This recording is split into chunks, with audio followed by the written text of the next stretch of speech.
অন্যের জন্য শুভ কামনা করলে এটা ফিরে নিজের দিকে আসে, এটা খেয়াল রাখেন। এটা একটা লাইফ হ্যাকস শেয়ার করতেছি, আজীবন কাজে লাগবে। অন্যের জন্য যেটাই ভালো কামনা করবেন এটা ঘুরে আপনার দিকে আসবে।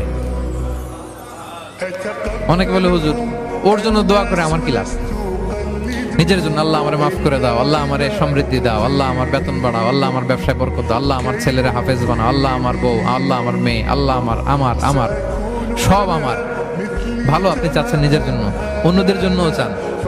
আল্লাহ আমার সব ভাইদেরকে মাফ করো, আল্লাহ আল্লাহ আমার গোটা মুসলিম উম্মাকে তুমি বরকত দাও, কল্যাণ দাও, নেতৃত্বে আসার তৌফিক দাও, আল্লাহ সবাইকে সুস্বাস্থ্য দাও।